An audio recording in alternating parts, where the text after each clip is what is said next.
Hai teman-teman semua, yang terhormat Ibu dosen, perkenalkan nama saya Gorsan Julperin Maban dengan NIM 2122011028, Prodi D3 Perpustakaan, Fakultas Ilmu Budaya, Universitas Sumatera Utara.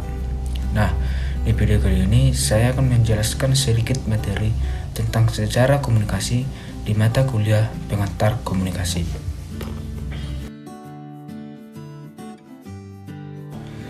Nah, yang pertama itu sejarah komunikasi.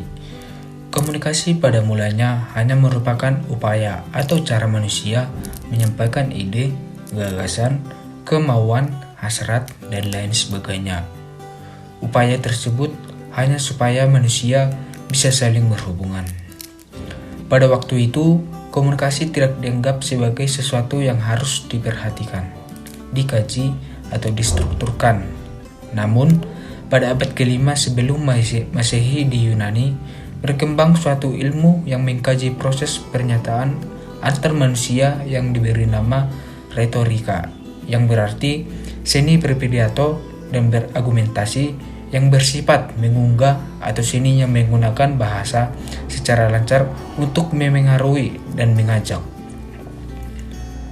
Retorika mendapat pembahasan khusus, bahkan beberapa pemikir itu menempatkan retorika sebagai hal penting dalam masyarakat dan pemerintahan.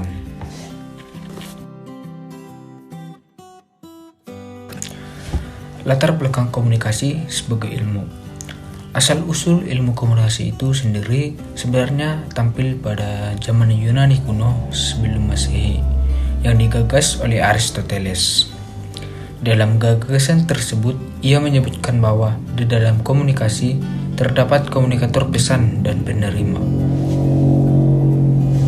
Kesimpulan dari gagasan itu ialah jika komunikator menentukan gagasan atau pesan, kemudian diarahkan kepada khalayak pilihannya melalui saluran atau media yang dimilikinya.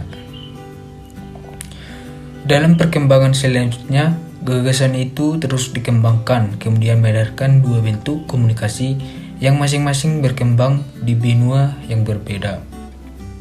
Yang pertama itu ilmu publistik di Jerman, yang kedua ilmu komunikasi massa di Amerika. Perpaduan dari kedua bentuk inilah yang menetaskan ilmu komunikasi yang kita kenal sekarang ini. Perpaduan ini tidak lepas dari upaya-upaya Stapers melalui karya Gebner. Artinya, itu merupakan titik awal tampaknya ilmu komunikasi. Munculnya teknologi sebagai alat komunikasi.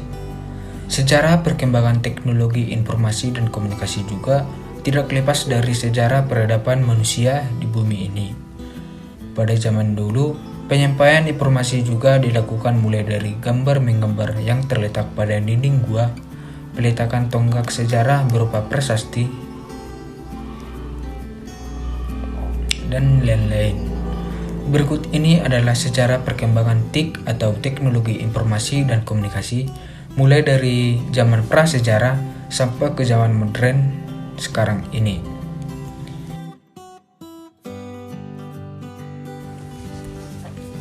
Yang pertama, masa prasejarah. Pada zaman ini, teknologi informasi dan komunikasi yang dilakukan oleh manusia berfungsi sebagai sistem untuk pengenalan bentuk-bentuk yang manusia kenal. Untuk menggambarkan informasi yang diperoleh, mereka menggambarkan pada dinding gua tentang berburu dan binatang buruannya. Pada masa ini, manusia mulai mengidentifikasi benda-benda yang ada di sekitar lingkungan tempat tinggal mereka, kemudian melukiskannya pada dinding gua tempat tinggalnya. Awal komunikasi mereka pada zaman ini hanya berkisar pada bentuk suara dengusan dan menggunakan isyarat tangan. Pada zaman prasejarah, mulai diciptakan dan digunakan alat-alat yang menghasilkan bunyi dan isyarat seperti gendang, trompet yang terbuat dari tanduk binatang, dan isyarat asap sebagai alat pemberi peringatan terhadap bahaya. 3000 sebelum Masehi. Untuk yang pertama kali, tulisan digunakan oleh bangsa Sumeria dengan menggunakan simbol-simbol yang dibentuk dari piktografi sebagai huruf. Simbol atau huruf-huruf ini juga mempunyai bentuk bunyi atau penyebutan yang berbeda sehingga mampu menjadi kata, kalimat, dan bahasa. 2900 sebelum Masehi. Pada 2900 sebelum Masehi, bangsa Mesir kuno menggunakan huruf hieroglif. Hieroglif merupakan bahasa simbol di mana setiap ungkapan diwakili oleh simbol yang berbeda. Jika simbol-simbol tersebut digabungkan menjadi satu rangkaian, maka akan menghasilkan sebuah arti yang berbeda. Bentuk tulisan dan bahasa hieroglif ini lebih maju dibandingkan dengan tulisan bangsa Sumeria. 500 sebelum Masehi. Manusia sudah mengenal cara membuat serat dari pohon papirus yang tumbuh di sekitar Sungai Nil. Serat papirus dapat digunakan sebagai kertas yang terbuat dari serat pohon papirus menjadi media untuk menulis atau media untuk menyampaikan informasi yang lebih kuat dan fleksibel dibandingkan dengan lempengan tanah liat yang sebelumnya sudah digunakan sebagai media informasi. 105 Masehi. Pada masa ini, bangsa Cina berhasil menemukan kertas. Kertas yang ditemukan oleh bangsa Cina pada masa ini adalah kertas yang kita kenal sekarang. Kertas ini dibuat dari serat bambu yang dihaluskan, disaring, dicuci, kemudian diratakan dan dikeringkan. Penemuan ini juga memungkinkan sistem percetakan yang dilakukan dengan menggunakan blok kayu yang ditore dan dilumuri oleh tinta yang kita kenal sekarang dengan sistem cap.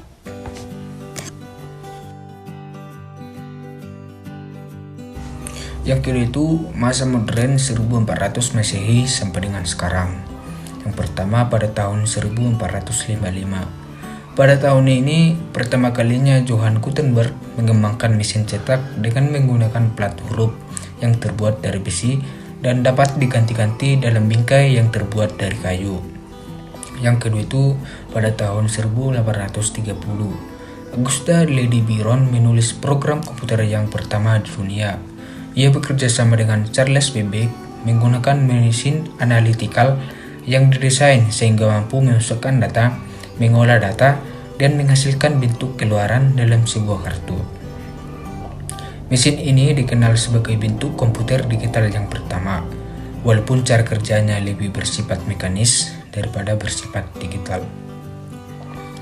Lanjut ke yang ketiga, yaitu tahun 1837. Telegraf dan penemunya Samuel Morse mengembangkan telegraf dan bahasa kode Morse bersama Sir William Cooke dan Sir Charles Wheatstone. Morse menggunakan kode-kode sederhana untuk mewakili pesan-pesan yang ingin dikirimkan dengan menggunakan pulsa listrik melalui kabel tunggal. Namun sinyal-sinyal yang dapat dikirim dengan baik hanya berada dalam jarak 32 km. Untuk jarak yang lebih jauh, sinyal-sinyal yang diterima menjadi terlalu lemah untuk direkam. Kemudian Morse membangun peralatan relay yang ditempatkan di setiap 32 km dari stasiun sinyal.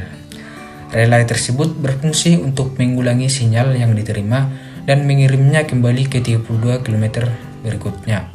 Relay terdiri dari saklar yang dioperasikan secara elektromagnetik. Sistem telegraf kemudian segera digunakan untuk bisnis yang membutuhkan pengiriman pesan secara cepat untuk jarak jauh seperti surat kabar dan pesan untuk perjalanan kereta api. Tahun 1877, Alexander Graham Bell menciptakan dan mengembangkan telepon yang dipergunakan pertama kali secara umum. Pada tahun 1879, sistem pemanggilan telepon mulai menggunakan nomornya menggantikan sistem panggilan nama. Hal ini untuk mencegah operator yang tidak mengenal semua pelanggan. Sistem penomoran telepon menggunakan huruf dan angka, di mana nomor telepon menggunakan sistem 2 huruf dan 5 digit angka. Tahun 1889. Pada tahun ini, Herman Hollerith menerapkan prinsip kartu proporsi untuk melakukan penghitungan. Tugas pertamanya adalah menemukan cara yang lebih cepat untuk melakukan perhitungan bagi Biro Sensus Amerika Serikat. Sensus yang dilakukan pada tahun 1880 membutuhkan waktu 7 tahun untuk menyelesaikan perhitungan. Dengan berkembangnya populasi, Biro Sensus tersebut memperkirakan bahwa dibutuhkan waktu 10 tahun untuk menyelesaikan perhitungan sensus. Oleh Reid menggunakan kartu perforasi untuk memasukkan data sensus yang kemudian diolah-olah alat tersebut secara mekanik. Sebuah kartu dapat menyimpan hingga 80 variabel. Dengan menggunakan alat tersebut, hasil sensus dapat diselesaikan dalam waktu 6 minggu. Selain memiliki keuntungan dalam bidang kecepatan, kartu tersebut berfungsi sebagai media penyimpanan data. Tingkat kesalahan perhitungan juga dapat ditekan secara drastis. Tahun 1931, Vannevar Bush membuat sebuah kalkulator untuk menyelesaikan persamaan diferensial. Mesin tersebut dapat menyelesaikan persamaan diferensial kompleks yang selama ini dianggap rumit oleh kalangan pelajar dan mahasiswa. Mesin tersebut sangat besar dan berat, ratusan gerigi dan poros yang dibutuhkan untuk melakukan perhitungan. Tahun 1939, dari John V. Anosov dan dibantu Clifford Berry berhasil menciptakan komputer elektronik digital pertama. Sejak saat ini, komputer terus mengalami perkembangan sehingga menjadi semakin canggih. Mengenai perkembangan komputer ini akan dijelaskan pada bagian berikutnya. Tahun 1973 sampai 1990. Pada masa ini, istilah internet diperkenalkan dalam sebuah paper tentang TCP atau IP secara harfiah. Internet International Connection Network diartikan sebagai rangkaian pusat yang membentuk internet. Diawali pada 1969 sebagai ARPANET yang dibangun oleh ARPA atau United States Department of Defense. Beberapa penyelidikan awal yang disumbang oleh ARPANET di antaranya adalah kaidah rangka tanpa pusat, teori Quenning, dan kaidah pertukaran paket. Pada tahun 1801, National Science Foundation mengembangkan backbone yang disebut GISNet dengan kapasitas 56 kilobyte per second. Tahun 1991 sampai dengan sekarang. Sistem bisnis dalam bidang IT pertama kali ini terjadi ketika Jan memungut bayaran daripada anggotanya untuk menanggulangi biaya operasionalnya. Pada 1992, mulai terbentuk komunitas internet dan diperkenalkannya istilah World Wide Web atau WWW oleh CERN. Pada tahun 1993, NSP membentuk Internis untuk menyediakan jasa pelayanan internet menyangkut direktori dan penyimpanan data serta database oleh AT dan T. Jasa registrasi oleh Network Solution Inc. dan jasa informasi oleh General Atomic ServNet. Pada tahun 1994, pertumbuhan internet melaju dengan sangat cepat dan mulai merambah ke dalam berbagai segi kehidupan manusia dan menjadi bagian yang tidak dapat dipisahkan dari manusia. Pada tahun 1995, perusahaan umum mulai diperkenankan menjadi provider dengan membeli jaringan di backbone. Langkah ini memulai pengembangan teknologi informasi, khususnya internet, dan penelitian untuk mengembangkan sistem dan alat yang lebih canggih.